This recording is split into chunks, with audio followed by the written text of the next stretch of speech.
Hey guys, calling all caregivers today. I mean, real caregivers. I mean, those of you that have been out in the trenches. It was a decade of decline for me and my mom. But I had a family around me. I have 7 siblings, right? And 6 of them were nearby, and another nurse in the family and siblings that got along. I know some of you were out there trying to do this on your own. Some of you don't have help. Some of you don't have resources. Some of you, are just having to wing it. I'm bringing you someone incredible today, and she's got a story to tell. She's got all kinds of resources and information. And when I found her online, I knew I needed to bring her to you because she is providing therapeutic help for so many people out there who have been in the trenches and have done the work and now need to learn how do you process after you have given up everything, given up your time, given up your I mean it can be financially challenging, it can be physically challenging, it can be emotionally challenging to care for someone the way we do when someone is on that decline with dementia. So let me tell you about Christina Keys, because she is an impressive woman, and she did it and she's doing it again. Let me tell you about Christina. I tell you, she is a caring advocate and speaker. After a decade of caring for her mother following a devastating stroke, Christina knows um, firsthand the emotional, physical, financial, and spiritual toll caregiving takes. She transformed her personal journey from burnout to recovery into a national movement to support and uplift caregivers. And this is what we need out there. So I want you to share this far and wide. You know someone who's either in the trenches or has been and doesn't know how to recover because it's so hard. Christine is the founder and CEO of Keys for Caregiving and the creator of Caregiver Recovery Program, helping caregivers navigate life after caregiving ends. She's led caregiver communities nationally, created award-winning caregiver support programs, and now speaks across the country on topics such as caregiver support building, or caregiver support and building resilient caregiver communities, self-care. We got to really hit on that self-care because frequently we give it all and we lose it all.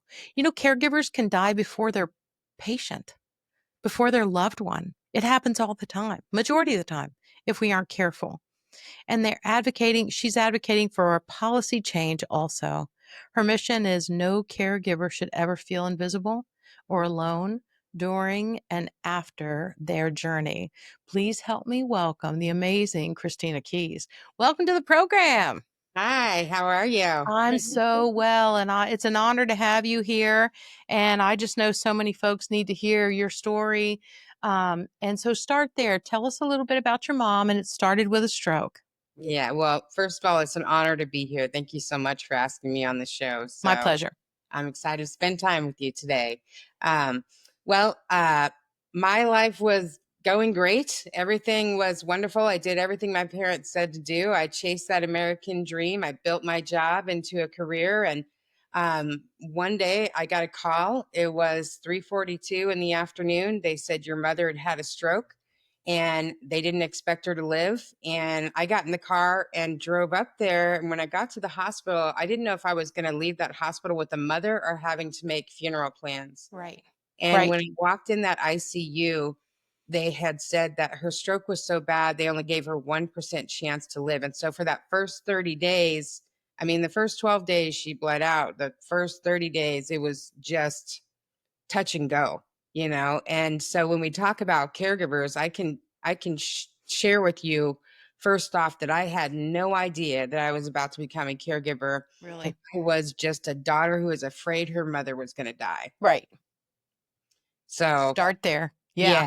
And so I'm in the hospital with my mother. I'm living with my mother in the hospital out of a suitcase. When I say living out of a suitcase, I mean I'm up there. I'm staying there for a week, going home once a week to shower. I smelled fabulous. And coming back and I stayed with her. Well, she transitioned from the ICU to the different levels in the hospital and, did things like, when she was learning how to talk, because she was paralyzed from the neck down, couldn't talk. She had to learn how to talk again. She had to get mobility in her left side. And when she was learning how to talk, they were using stick figures to teach her how to talk, fast flashcards with like stick figures and Oh things my like that. goodness.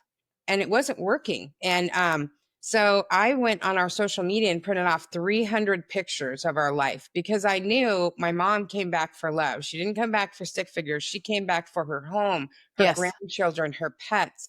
And I made flashcards out of those and we would just sit and do, cards all day. And that's how we learned. And I remember when I wheeled her out of that hospital. Now, mind you, I'm living in that hospital and every doctor and nurse, social worker that comes in, I'm asking questions. And Sure. when I'm too tired, I know to say, "Hey, do you mind if I record this conversation? I'm tired and it seems like it's an important conversation." Yeah. And I wheel her out of the hospital. And in the hospital, they gave me a list of senior living locations and they gave me a list of in home care. But they didn't tell me it wasn't covered. Now, my mother had great insurance. She was a aerospace executive. Wow. And so I'm wheeling her out of that hospital thinking, we're going to be great. She's got great insurance. Right. I get her home and I get her home.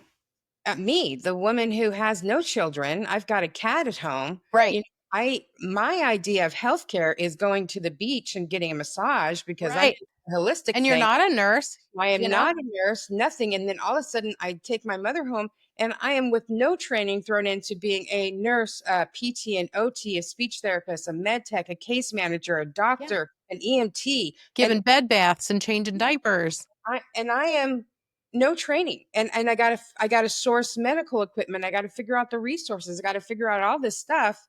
And because I had just walked into my mother in the ICU and they said she had 1% chance to live, and I was scared to death I was going to lose my mother, I wasn't just trying to find resources or people or whatever it was I needed out of, oh, I need to do this task. It was out of this is life or death. Right. Because I didn't know, I didn't understand anything. Everything seemed like life or death. Everything was going to mean I was going to lose her. And so that was the beginning of my care journey. And let me tell you, in my Facebook memories, something came up in my Facebook memories, and it was from the beginning of my care journey when I first brought mom home. She was in the hospital for, I don't know, 3, 4 months, something like that. And I had put on my Facebook, this is how much I did not know about the care industry, about caring for someone. I had put on my Facebook, does anybody know if they have like babysitters, but for adults? I did not even know the term caregiver. And here I was Yep. going to be that Yep. For a long time. for a lot. And I had no idea. We had no idea. My mother's life had changed. My life had changed in an instant. My mother was 62 years old. She was healthy. What Young. happened was she had passed out and she hit her head on the side of the couch. And both of our lives changed in an instant. I am so sorry. Yeah. And no idea about insurance. And I'm sure she had all her advanced directives and powers of attorney and all that stuff done. Nope. No, no. Absolutely did not. Of course, she was And you've 60 years never old. had those conversations or any of those things. No, why would we? My mother was this very strong, independent woman. Right. Again, she had retired early. She had this amazing career in aerospace. She was healthy. Why would we have those conversations, right? Right. Why would we think about that? We don't think about that in our society. We don't think about that unless we have something happen to somebody in our family. It doesn't Right. cross our mind. One of the things about COVID that COVID brought to light was we need to start thinking about that a little sooner, Right. right?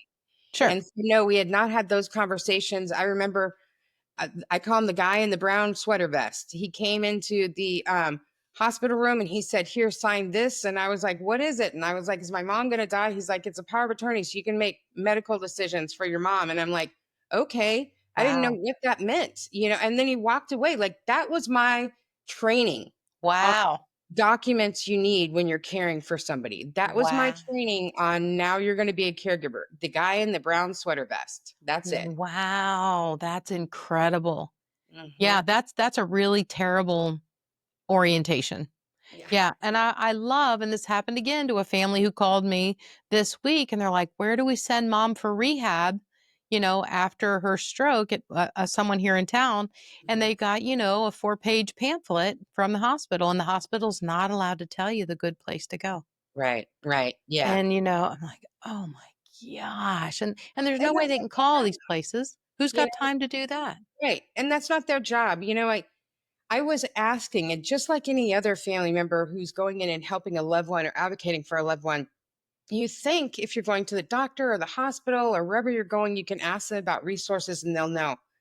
That is not their specialty. Sometimes the social worker will know. And there are some hospitals, I know on the East Coast, there's some great hospitals that have some caregiver resource centers, but there's only a few of them. I think there's only 14 out of all the hospitals in the United States who have that, right? Wow. Other than that, you're on your own, because they aren't allowed to recommend things. The best thing you can do is go to the bulletin board in the ER, but you don't even know what to look for. When you're a Mhm. new caregiver, you don't know the Right. terminology. You don't even know that you're a caregiver, none of that stuff. So, how would you know to look up in home care?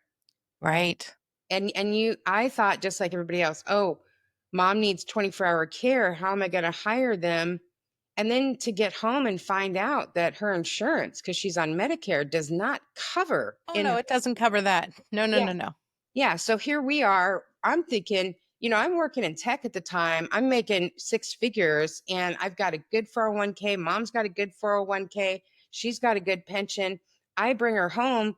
We're having to pay for care out of pocket within a year and a half between, the things we needed medically, the things that weren't covered by Mhm. insurance, the care that we had to have, the remodels on the house so she could use the restroom, you get in and out of the house with her wheelchair, be downstairs, all of that stuff.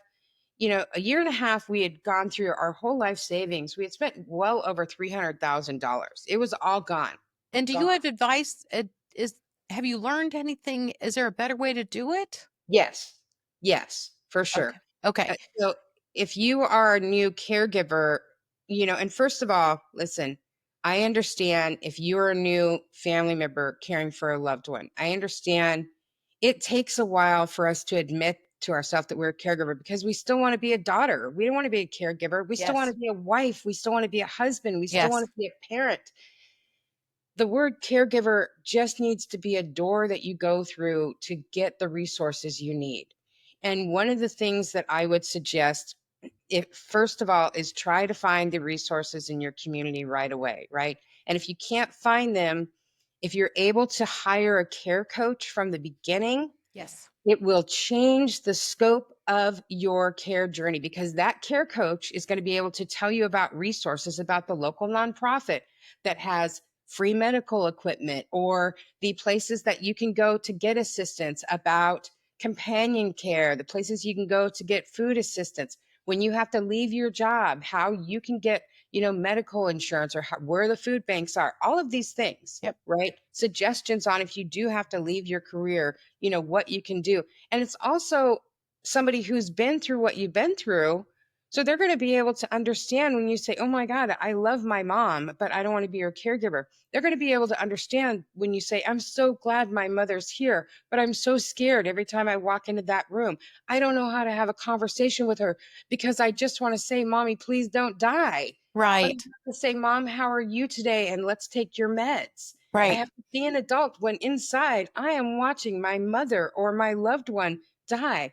Inside, I am sad and grieving the relationship we used to have because now, if I was in this situation, I would go to my mother and say, Mom, this is a really hard situation.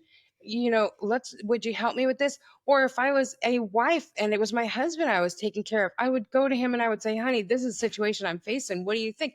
But they are the person that I'm caring for now, Yeah. So now right? you're the one that needs to be you need to have all the advice. Right. And so if I would have had a care coach, it would have made a world of difference. It would have saved us and helped us make better choices financially, Yep. right? Because we didn't know. And the reason I know that is because when I had to leave my career, because I was spending anywhere from $1,500 to $3,000 a month on my mother's care, right? Right. And when I had to leave my career in 2017, because frankly, 9 to 5, Monday through Friday job is not conducive to caring for somebody full time. At all. By February, I had used all my vacation time that I got in January, all my sick days, just taking mom to doctor's appointments and hospital visits. So I had to leave my career and make up a career putting different jobs and contract work together. Wow. And one of the things that I found was Now, remember, I was making six figures. Yes. And from that, I went to a part-time job making $15 an hour. Oh my Right. goodness, And I'm Christina. still having to pay for my mom's care. Mhm. I'm paying more for the caregivers than I am get the wage I'm getting. Well, Right. and you guys have to eat. Right. And so I was able to get a job in the senior and resource industry. And what I found in this town where I thought there was no resources and I'm dying because Was it your home or her home? Where'd you guys live? so I lived separately. You She lived still in lived Toronto separately. for a Okay. year. And then I moved her down to Vancouver, which is 3 hours away. And she lived about, I don't know, 2 blocks from me, something like that. Okay. And I lived with my boyfriend of 20 years, Mhm. right? Mhm. And so when I left that job, had been 3 years that I'd been trying to figure it out on my own. Didn't know about any resources, just constantly in that state of if I don't do this right, mom's gonna die, Right. sleeping 5 to 10 hours a week. When I showered, when I ate, when I slept, everything depended on my mom, right? Mhm. And I was a really optimistic woman. I was, fun. I was funny. And now I was full of fear. I was full of anxiety. I was full of everything's got to happen right now, or I got to know what's going to happen, or just a lot of stuff going on inside. And so I go to Right. my last doctor's appointment when I'm leaving my job, my Yeah. career. And the doctor says to me, "Hey, by the way, your body's shutting down and you have maybe 6 months to live. You've gained like 100 pounds. You've got, diabetes, high blood pressure." Like he listed all of these problems. And Wow. seriously, you have maybe 6 months to live if something doesn't change. And just even, the fact that I was only sleeping 5 to 10 hours a week, I didn't know how to fix that. Right. Right. And people had mentioned, you really got to take care of yourself and put your oxygen mask on first. And I would like Yeah. them Yeah, in I the, mean, you really do give it all and lose it all. right. And Many so, people do. right. Well, and, you talked about it in the beginning, how it affects a lot of caregivers and the mortality rates for caregivers. And the stats are 30% of family caregivers pass before the person they're caring for. 35% of them pass within 5 years of the person they're caring for passing. And if they're over 70, 65% of them pass before the person they're caring for. So it's Yep. no joke that self care needs to be done. But Yes. here's what people don't understand and what I didn't understand about self care. Self care before caregiving was me going on vacation. It was me getting a massage and going to the spa and like spending a day shopping with my friends. Now I did not have that time. I did not have that money. And even if you would have gifted me a spa gift certificate and said, you're going to care for my mom for a 45-minute massage, it would have taken me 40 minutes to calm down, Right. because I had so much anxiety in me. So what I didn't realize that I had to redefine normal because I had my life. And then what caregiving did was put a whole new life on top of it. And so I'm trying to live these two lives like I used to live my old life and Right. trying to base my normal on when my life did not include my mother almost dying if I don't do things right. That's what was going on in my head. So I Right. had to redefine what my normal was. I had to look what my life was like now. What is my life that includes family caregiving, right? And then I had to look at what do I have time for? And I had to redefine self-care. Self-care was no longer going to the beach or going to the spa. Self-care became micro acts. It became 1 minute acts. My first act of self-care was to take a blood pressure pill and text my friend that I had taken it for 30 days. Okay. And then my next act of self care, because my body, remember, I had gained 100 pounds. Yes. It was heavy, not only with extra weight, it was heavy with trauma. It Mhm. was heavy with lack of sleep and health problems. Mhm. So I could not exercise. I didn't have the money for a gym. At this point in time, I had gone from being able to go grocery shopping anywhere I want to standing in line at food banks, Sure. right? Sure. And so what happened was I made a commitment to when I walk down the hall, every time I walk down the hall, just reach my hands above my head. And then I added lifting my knees up a little higher when I walk down the hall. And Wow. those were my Simple, first, simple things. and it had to be that way. And then when I would go out to check the mail, I would stand there and I would take a deep breath for a minute and I would, exhale. And I would do that 3 times and drop my shoulders each time. that was the beginning of self-care for me.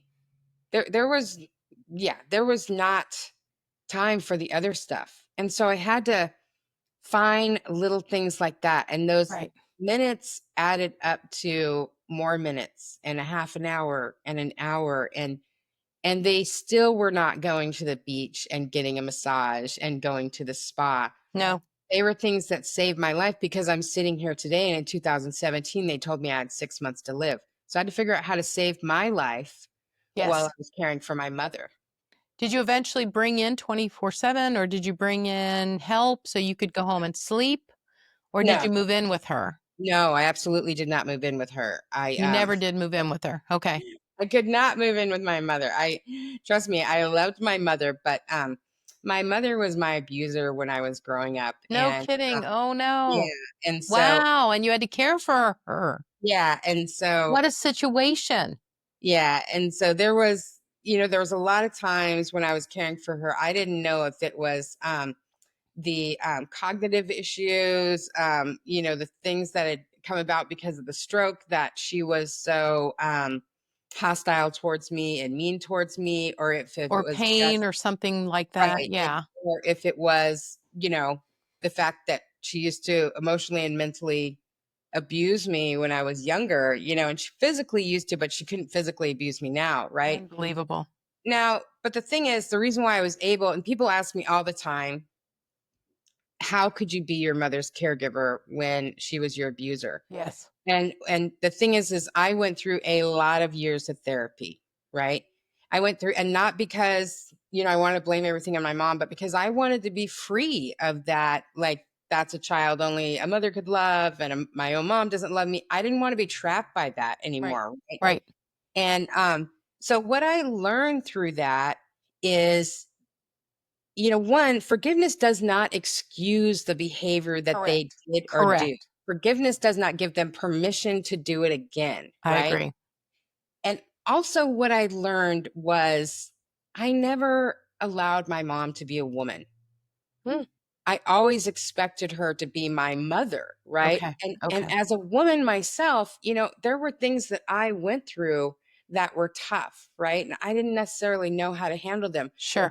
My mother had gone through abuse. My mother had been in a domestic violence situation. There were many things that she was trying to walk through while she was raising us children, Okay. right? And so to be able to see her as a woman too and give her that grace made it a little bit easier for me to forgive her, right? You're amazing. And Yes.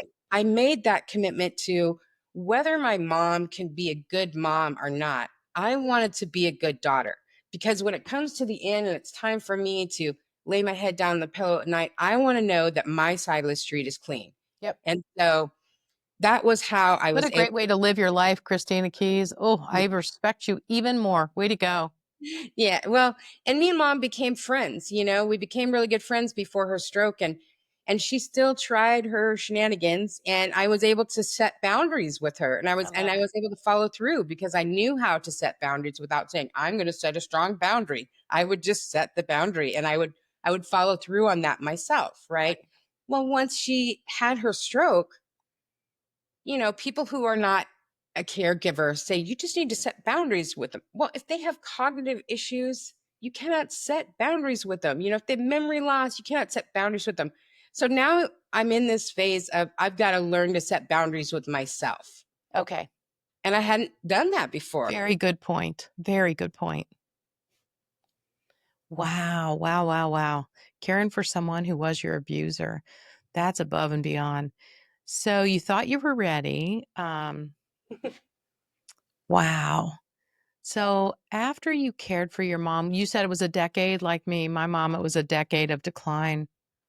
Yeah, there were many times that we thought she was going to pass. And actually, in 2017, when I left my job, she was declining, and I actually was just going to take a 3 month, leave of absence. And had this bucket list. We did all these really cool things with my mom, and we went to the hospital, and they're like, "Yeah, she's going to pass." All the people came in, and the preacher said like the last rites, and Doctor said, yeah, she's not going to make it through the night. And me and mom are sitting there. She's in the hospital bed. I'm sitting next to her. She says, hold my hand while I pass. I said, okay. We both went to sleep. Everybody was gone. And then she wakes up and says, I'm not done yet. And I said, well, okay, then. And then that's when I had to start, I had to start the new career, right? And when I Right. did start the new career, it was in the senior and retirement industry. And what I found was in this town that I thought there was no resources for family caregivers. I thought there was no resources for seniors because I wasn't getting the information from the doctors and medical folks. I found hundreds of resources in my town, right? That really, really helped along the care journey. Everything from, a place called the Caring Closet that had durable medical equipment we could get for free, adult briefs for free, to the mobile dog groomer who could come in, to the places that could ship the medication. I mean, there were so many things that the people who had companion care that could come in and they could just not do any caregiving for mom, but they could sit and socialize with her so she could see somebody other than me and the people who were caring for her, right? Yes. So there were so many resources that I found, and it changed the scope of our care journey. I Hmm. also found caregiver support groups, Good. places where, Caregiver support groups are so important. Wouldn't oh you my, agree? I cannot tell you how important they are because we need a place. Here's an example of why caregiver support groups are great. You can go out and tell people if you do, because most of the time we say we're fine because we don't like to ask for help and we don't tell people what's really going on. But even if it's somebody we love and we think we'll understand, we'll say, this is what's going on. And they'll say, honey, you just need to put your oxygen mask on first. And they're trying to be kind. But that is not the right answer because if you go to another caregiver, here's what another caregiver will say. Listen, you need to put your own oxygen mask on first. Here's where you get it. Here's how you use it. Here's how often you use it. And when it runs out, here's where you get another one. Right? That's the difference between somebody who's been through that experience and somebody who's trying to be compassionate, but just Right. leaves you feeling more alone and more lost. Right. That's kind of like the difference. Call me if you need something, Uh-huh. or okay, what can I do today? Do you need Right. groceries? Do you need me Right. to sit for 2 hours? Do you need Right. me, there's a big difference there. Right. Okay, this is incredible. I don't know where our time has gone. I want to know something. If you had to do it all over again, what are the top 3 things you would do differently? Top 3. The top three things I would do differently. I would I would have not worried so much Not because worried so much. you're okay. Remember that my mother has a God and it's not me. That's right. Oh, that's really good. Hmm. I would have taken more videos and pictures and experienced more joy. Experience more joy. Oh my gosh. That is not what I thought you would say, but I love every minute of that. So good. I think that's so therapeutic. And I think somebody really needs to hear those words. So good. If you're You know, caring for somebody today, if you have a minute, even if it's in the middle of chaos somewhere today or this week, find a minute to find a reason to laugh, whether it's you bring up a memory of something fun you guys did. Find a reason to dance. I remember right after the time my father died, even though they weren't married, mom had known him since she was 4. And mom kept asking, where's your dad? Where's your dad? And I had to explain to her a million times he died, right? And I'm like, well, let's listen to some music. And I had a dad playlist, and me and mom were driving in the car, and we were dancing in the car, and we were laughing and having such a great time. And those are one of the memories I remember. So if you're caring for somebody this week, find a reason to remember a great memory together or dance together, no matter what. Experience a little bit of joy this week. so important, so vital. Some of you out there are walking this walk. You're on this journey. I want you to remember, first of all, that it's a season. It really shouldn't be a forever. It was a decade for me. It sounds like it was a decade for Christina. It's not forever. And so hang on to that hope too. But listen to her advice. Listen to how she would do it again. go back and re-listen to this podcast because there's great wisdom in her words. She lived it. She lived it the hard way. She started at ground zero, not a caregiver, with a mom who was too young to be going through this. Okay, shouldn't have happened. Someone came in and had her sign a paper, and suddenly she is a caregiver. What? Right? And all of a sudden, she's got the weight of the world on her shoulders, caring for somebody that is her mother, but that has had issues in the past with. But she loves her and she's going to do everything for her because that's who Christina is. She's going to take care of her mother. She's going to do the right thing. I hope that you'll reach out to Christina if you need her help. I'm going to put all of her information in the show notes, but Christina, maybe tell them, just go ahead and verbalize that. Tell them how they can get a hold of you, and then I'll put it in the show notes too. All right. Well, you can reach me on my website at ChristinaKeys.com.